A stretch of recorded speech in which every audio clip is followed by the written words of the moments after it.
Leah can't be here today. Okay, so that's a warm-up with rational expressions.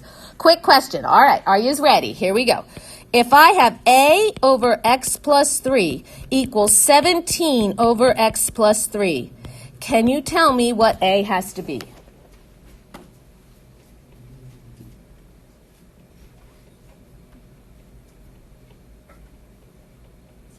17, absolutely. There isn't. Why? There's an equivalency going on.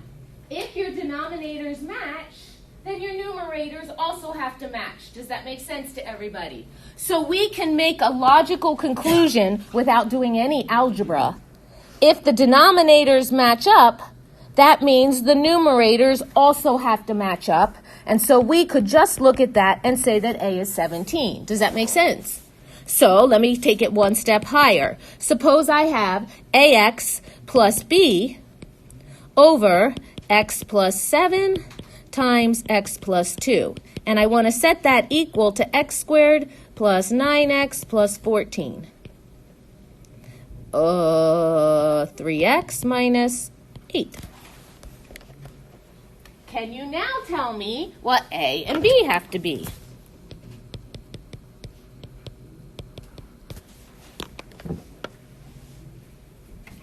You guys see what I did?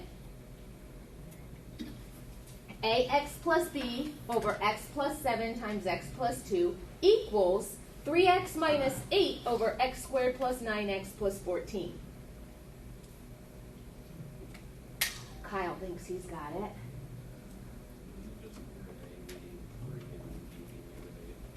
How? How do you know that a is got to be 3? Walk me through your thought process right there.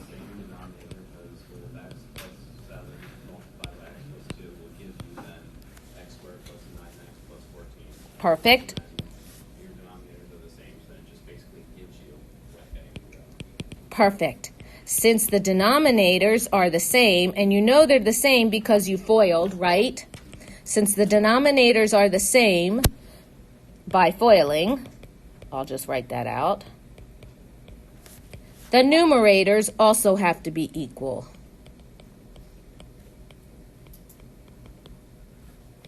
And then, consequently, a would have to be 3 and b would have to be negative 8. Do you guys agree with that? Do you see why a has to be 3 and b has to be negative 8? Is that crystal clear? Everybody's okay? Okay. Now, what are we going to be doing here? Okay, so let me tell you what we're going to be doing. In partial fraction decomposition, we are going to be looking at integrals, such as 3x minus 8 over x squared plus 9x plus 14. We're going to be looking at integrals of rational expressions. Now, what's true about this kind of a rational expression, or polynomial over polynomial? Well, first of all, U substitution doesn't work nicely, because u would have to be the bottom, and the derivative is not appearing on the top. 2x plus 9, I would need like 4x plus 18, or I would need a derivative appearing to do u sub. So u sub is bad. Integration by parts requires parts. And now we've got compositions with rational expressions, fractions. Parts is not good to use when you have rational expressions. Parts is really nice when you have algebraics combined with transcendental functions, okay? Parts is nice when you have products. One is algebraic, one is transcendental, or e's and cosines, okay? That's when parts is useful, not when you got products with factors and stuff like that. So, no u sub, no parts. There's no trigonometry whatsoever. And what are we looking for when we look for trig substitution? What are you looking for? What pattern? I'm asking really good questions here. What pattern? When you look for trig substitution, what patterns are we looking for in our original integral that says, that's a trig substitution, Megan? Like a squared and the x squared. Pythagorean theorem, a squared minus b squared, right? 64 minus x squared, 100 minus x squared, 100 plus x squared. We're looking for that pattern to say trig substitution. We don't have it. So that's why we have a whole new method, okay guys? So this is the last technique I'm going to have you responsible for. Most people, students tend to love this technique once you get it down, okay? Alrighty, so we've got a little bit of review. I'm telling you where I'm going. So where we're going is this. We are going to take these rational expressions and we are going to decompose them into smaller digestible chunks. So our very first step is always going to be taking this and rewriting it as something over the factored form, okay? And from there, then we're going to figure out what A and B are, and we're going to go from there. Does that make sense? And then we're going to be able to integrate. I'm going to show you as we go forward with this step. One more thing I need to practice before we actually do any of this partial fraction. So one more practice. Are you ready? Here you go. Help me out here. Okay. If I do the following, A over x minus 5 plus B over x plus 3, can you add those two fractions together, a over x minus 5 plus b over x plus 3? Can you add them together for me and tell me what you get when you get that common denominator on the bottom of x minus 5 times x plus 3? Can you add those up for me? This is our last warm-up kind of piece that we need to be able to do. We want to add a over x minus 5 plus b over x plus 3. We're adding those two up. Why are we doing that? We're doing that because we're doing that. I'll tell you why. Got that? Can you do that in your head? Some of you guys can do this in your head. I'll tell you what. Some of you guys are really good, can do this in your head. So let's see what you guys are doing to get this.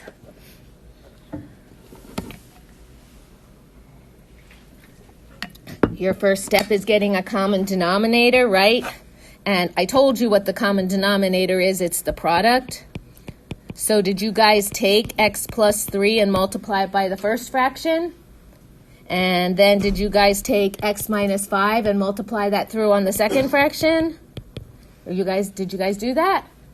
And then you got together and then you said, okay, that means I have ax plus 3a plus bx minus 5b. Is that what you guys did?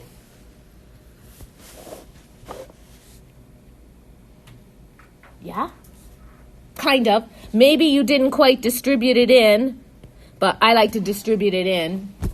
And I have one more question for you. Suppose I said let's group ax and bx together. Could you put those beside each other? Yeah, we could put those beside each other if we wanted. And we see if you can't do this. Is this true? I can rewrite it like this.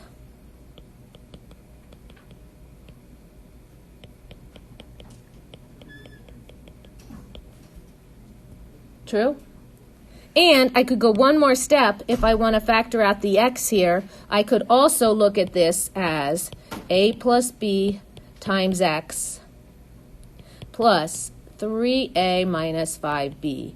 I can also do this and rewrite that expression so that I have my two x terms together, the a plus b, and I have the rest of my constants together over here, 3a minus 5b. How many of you guys are strong with algebra and really like algebra and think it's really good? Okay, cool. How many of you guys like, Tina, I can leave that. I don't really want to do algebra. Anybody like, I don't like algebra. I don't want anything to do with this. Yeah, okay. So I'm going to probably present two methods. Not sure, I haven't figured it out yet. But two methods that allow you to do partial fraction decomposition. One of it is heavy algebra laden and the other one is a quick trick. Quick tricks don't always work, but they work really fast when you can use them. So I know we like both ways, so I'll probably show you both ways, okay, and then let you decide how you want to work with it, okay?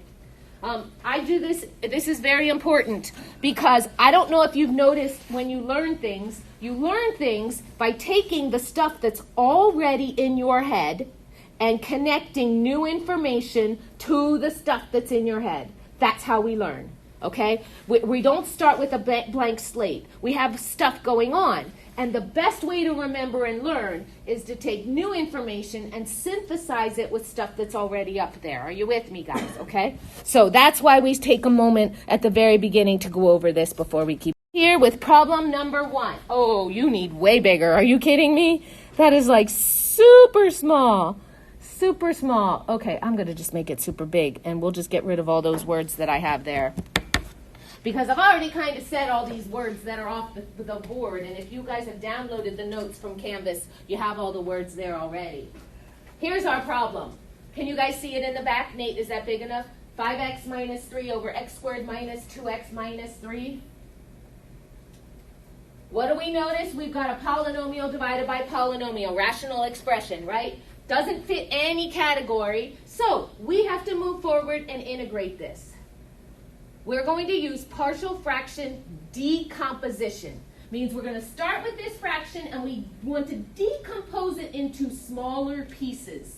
So step number 1 in partial fractions, I'll just call it partial fractions. Step number 1, factor the bottom. Okay, I'm going to list our steps out. Number 1, factor the bottom. So your very, very, very first step is going to be factor the denominator.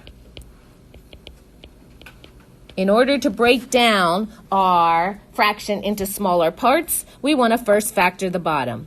Now, I'm going to put a little think bubble because this is not any solving of my integral itself. This is my background thinking. So I'm going to take 5x minus 3 over x squared minus 2x minus 3. And somebody didn't talk today yet. Can you help me out? How do I factor that sucker?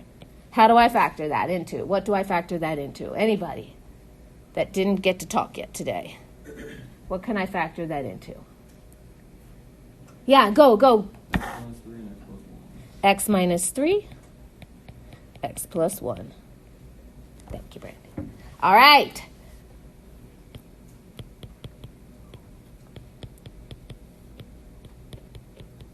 I want to break 5x minus 3 over x plus 3, x minus 3, x plus 1 into smaller fractions. I want to decompose it into 2 smaller fractions. So in other words, I want to break it up into its more simpler form. Didn't we just practice taking 2 simple ones and putting them together and getting another one, right? So I want to go backwards.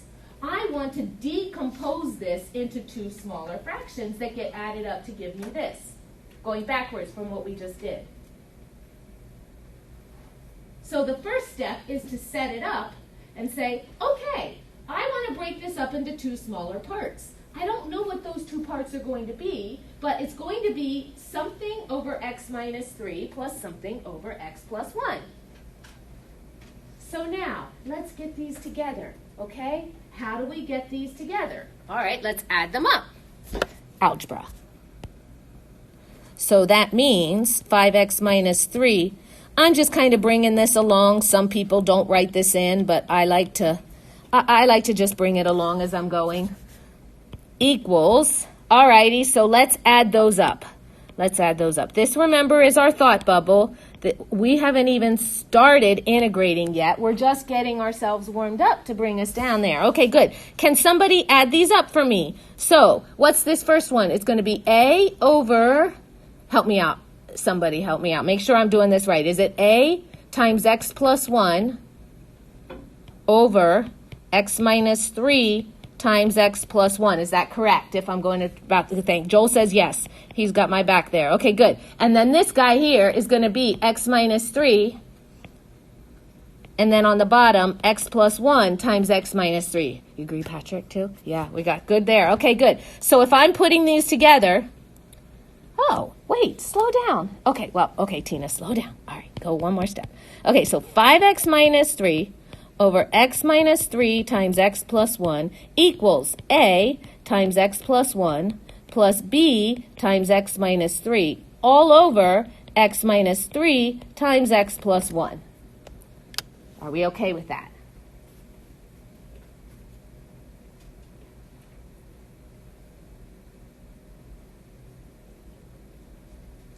Sound okay? Okay.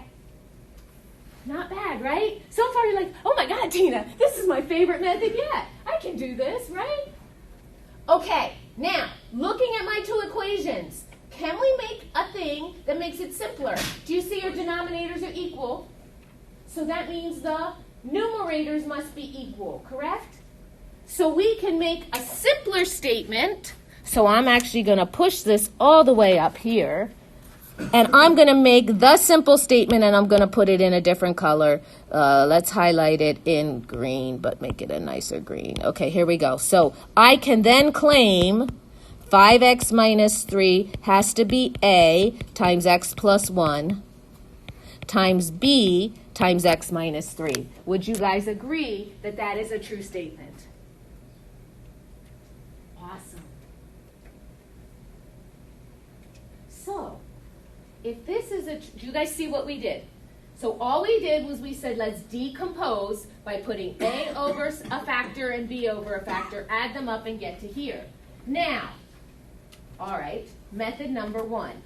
Method number one, which always works but is sometimes longer, okay, is that I am going to combine my x terms together and I'm going to combine my a's and constant terms together and figure out what they are by just looking. So I'll do method number one. So this is method number one. It always works, but it does use a lot of algebra. So it always works. That's the pro. That's the pro. The con is that it's longer and involves lots of algebra. Oh, my pen is too thick. So it involves lots of algebra. So this is going to be method number one, okay? Method one always works. That's its pro. The con is that it's longer and it involves lots of algebra. So let's continue with method one. All right, here we go. Method one would say I equate my coefficients. So I'm going to take ax plus bx and I'm going to put them together. And then I'm going to take the a minus 3b and stick that together. So method number one is to identify the terms that are with x and put them together by factoring out the x, okay? But then taking the other two terms and putting those together. What does that allow me to do? It allows me to create a system of linear equations. This is why I say if you like algebra, this is the algebra method to use. So, what system of equation can I relate? Somebody want to tell me what a plus b is? What does a plus b have to equal? 5. Thanks, Jenna. A plus b has to be 5. A plus b has to equal 5. A minus 3b has to equal what? Negative 3. Do you see that? A minus 3b has to equal negative 3. Let me highlight that in red. Negative 3 is the term without the x, so that has to equate to the term without the x. The 5 is the term on the x, so that has to equate to the term on the x. So a plus b is 5. And a minus 3b is negative 3. And now I solve. How do we solve? We forgot to practice this. Go back into the recesses of those brains to 7th grade or 5th grade or 6th grade or 9th grade. I don't remember. When do we solve systems of equations? Do you guys remember? You have solved them. I know you have. So they're in there.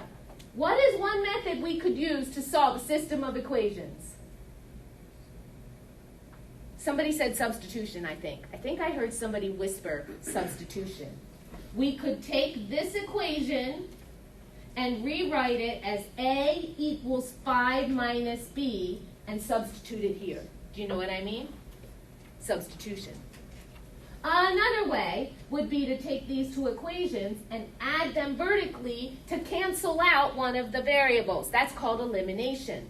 Okay, there's a substitution method and an elimination method. So I'm just going to put a highlight. There's two methods we could use here.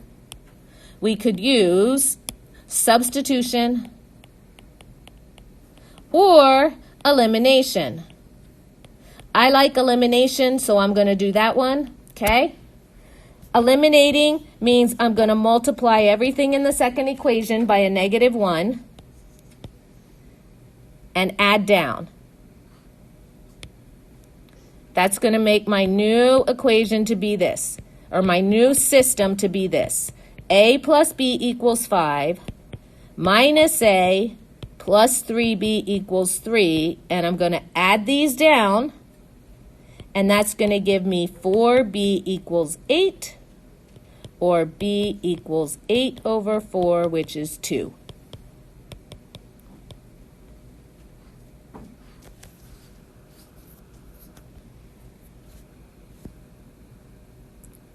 Once I know what B is, then I go back to my original equation, one of them, I plug it in, and I figure out what A has to be. So what I have done is I have used those skills of algebra manipulation in order to figure out two numbers that can decompose my original rational expression. Remember, the end goal is to integrate. We want to integrate as easily as possible. The hard work for this method is now done. It's done. Watch. Let's see. But first of all, I'm going to take a moment. I'm going to pause. I didn't record that, so hang on. I have to take a moment. I'm going to say, I'm having a brain freeze.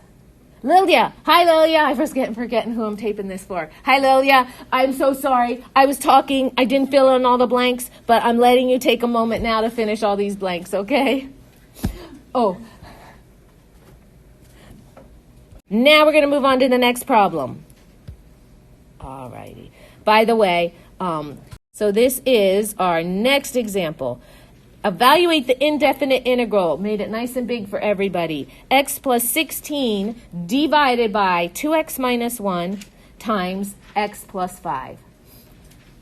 Alrighty, so we are using the technique of partial fraction decomposition. Your first step is to take and break this down into two smaller fractions. So you want to put a over 2x minus 1 plus b over x plus 5 in your think bubble, in what your thoughts are doing, and then we'll go from there. So we're thinking about this, and we're starting with x plus 16, 2x minus 1 times x plus 5, and so we're going to have a partial fraction decomposition where we break up that rational expression into two smaller parts. So your first step is to take a over 2x minus 1 plus b over x plus 5 and work from there. I'm going to wander around the class so you guys can ask me questions as I'm coming, and then we'll see what the integrals are when we get done. People love this method. People love partial fraction decomposition. It is their favorite. A lot of people like it. It's okay until you get I do too. I love trig sub. Trig integrals.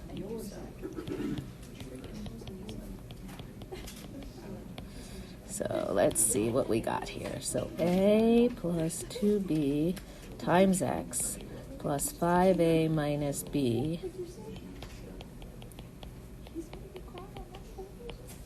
And that's equal to x plus 16 over 2x minus 1 times x plus 5.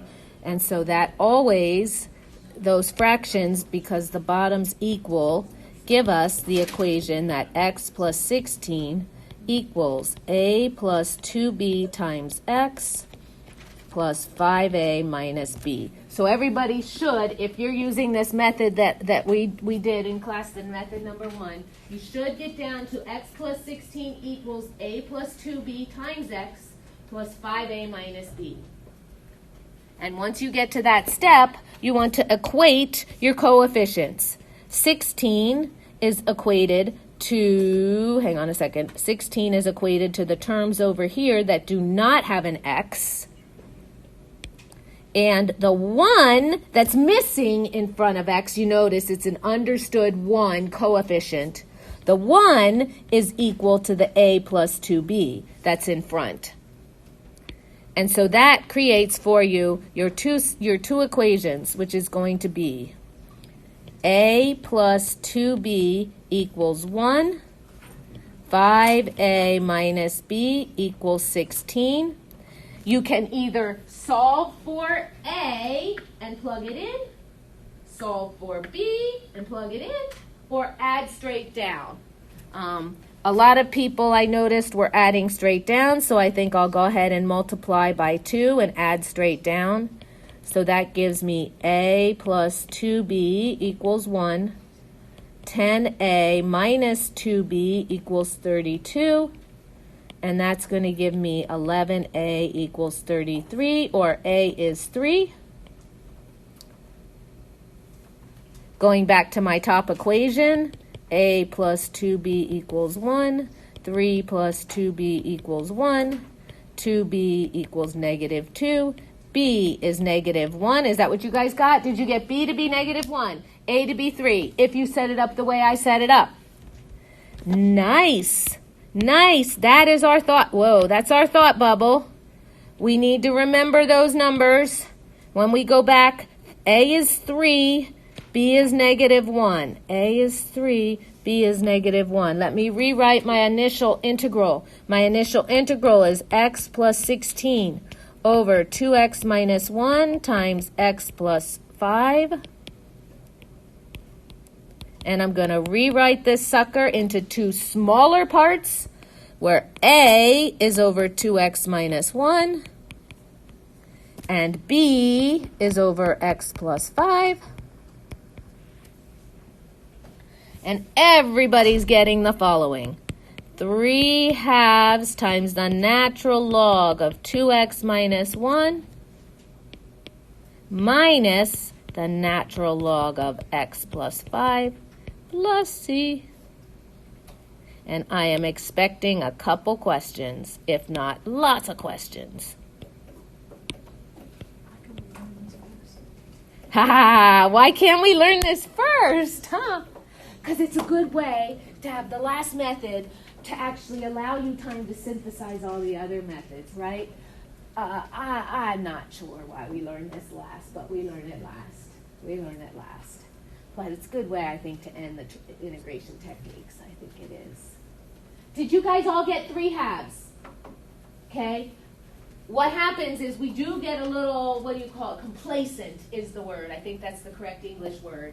We start going straight here to get a natural log, and we get a little complacent sometimes remembering that our process is u substitution. And so u, in this case, is actually 2 dx, which means du is going to be 1/2 du. So because of this factor of 2, do you see it? When you do the u substitution, there's an extra 2 that comes in. So just to be aware, and I'll just put a little red note down there because this is something, I note where people always go astray. We get complacent, we start doing things in our head without actually doing things, and so we forget when we do this integral with this 2x minus 1 that there is this extra 1/2 that goes in front of our integral when we do that natural log. Joel, ask questions. Is it always going to be u sub at the end? These guys are. There's a couple cases when you have a factor underneath that is not linear where u sub doesn't, well, it will be u sub, but it won't be a logarithm necessarily. Sometimes. Could not be u sub sometimes too, it depends. Questions? Let me see what I want to do. Questions? Any questions at all? Let me see. I want to go back and show you the other method, but if you guys are doing good with this method so far, then maybe we'll just move forward and I can integrate that next method in as we go forward and do more things. Okay, so let's do the next example. All right, guys. Any questions so far? Everybody's okay? Okay.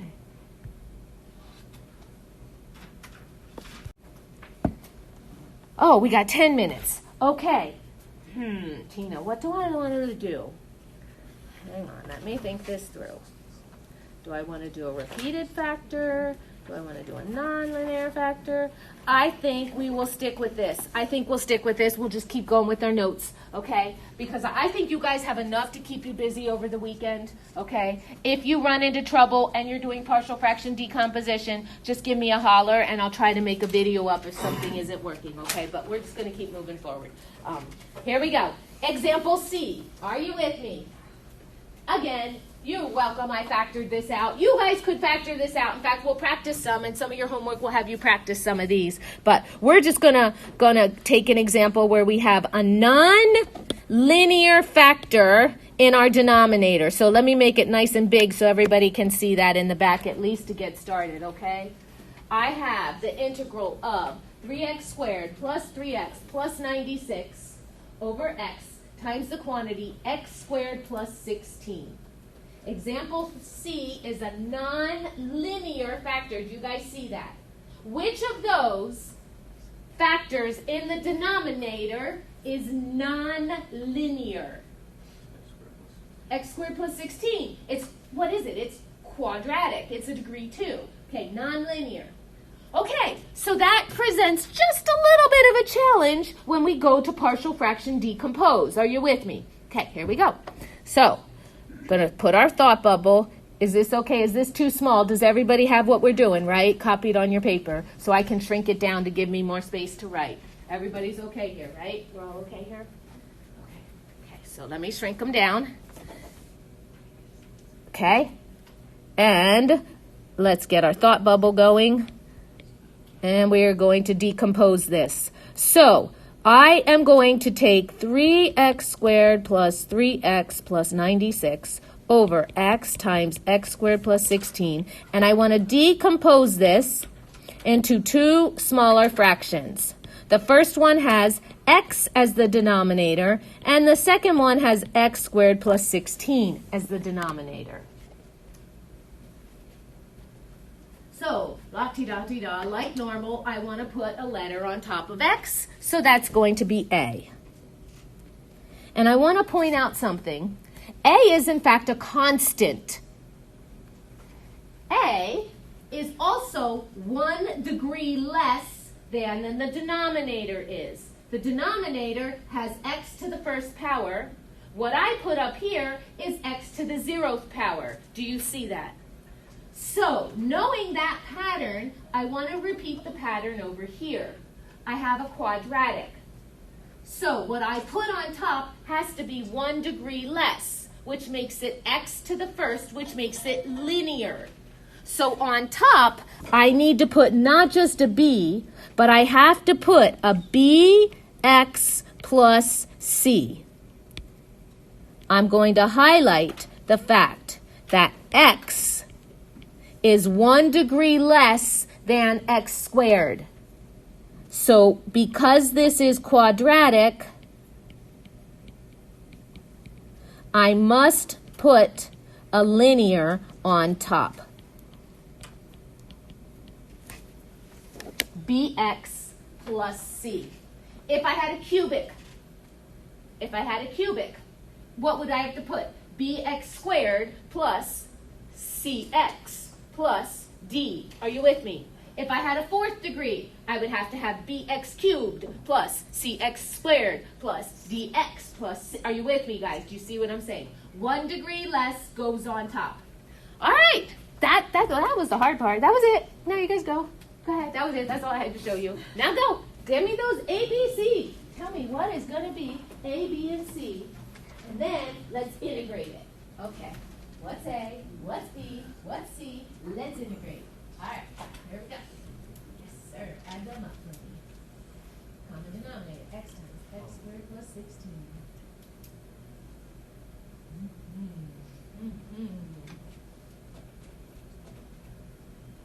I like to have you guys walk through this and figure this out.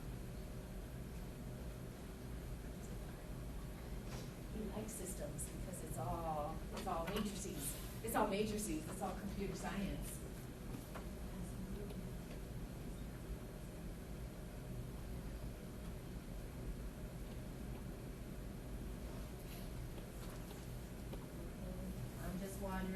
can ask me any questions as you're moving forward here.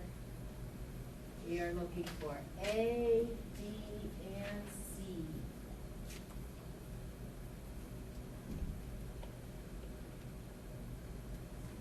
So this time you're going to collect your x squared terms, right?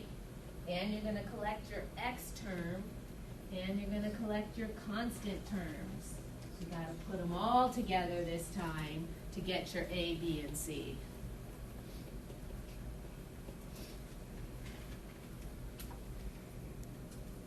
And just ignore my denominators and write ax squared plus bx squared plus cx plus 16a. And then I'm going to factor out an x squared. And I'm going to get a plus b times x squared plus cx plus 16a. And I'm going to equate my coefficients. And I'm going to equate my coefficient. And I'm going to equate my coefficient. I don't know how you guys want to start there, but you get 3 equations coming off. A plus B is 3. C is in fact just 3. And 16a is 96. So I think I'd start and find A and work backwards to get B. If I divide by 16, is it 4? No. 6. 6, 6, 6, 6. So you guys are getting A is 6. C is 3. And so B is negative 3? Yes. Awesome. So my original integral, let's make sure we got this right, becomes 6 over x plus negative 3x plus 3 over x squared plus 16 dx. Okay, how are we so far? How are we? And I'm going to stop and make sure. First of all, if you cannot do the algebra piece, right, the part in our thought bubble, if we can't do the algebra, we're not going to be able to get where we need to get to over here. So question number 1, does anybody have any questions on getting your coefficients? How are you? All good?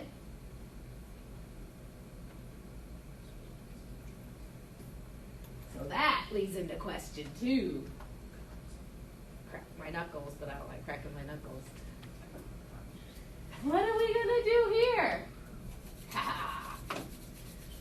Evil scientist with a big lab coat. Ha ha ha! What should we do? Thoughts? Separate. Split it up. Like it. Like it. Like it. Oh! So Quinn, how far do we want to split it up? How far do we want to split it up? I don't know about you, but part of me wants to take that second guy here and actually split him up too. I don't know about you guys, but look, I got a polynomial on top of polynomial. Now, I got a nice trig substitution going, don't I? If I want to use trig substitution, right? Grown. But trig substitution takes a page and a half, doesn't it? What if I split it up and look at 3x over x squared plus 16? Remember, treat this like a monomial, right? A monomial. Put it under this one, put it under this one. If I do that, what am I looking at? I am looking at a u sub. If I look at the other piece, are we out of time? Oh, I think we're getting out. Oh, we're out of time. Holy crap, we don't get to finish. Darn it. Darn it. Arg. Oh, my goodness. To be discovered on your own. I'm so sorry I'm leaving you hanging. This is like you're on the edge of a cliff. And it's like you just want to see how to end it. Ah. Alrighty, I encourage you to go home and see how to end it. Alright, if I have time, I'll end it for you and send you the video so that you can work on your homeworks. Oh, what a cliffhanger. To be continued. That murder mystery.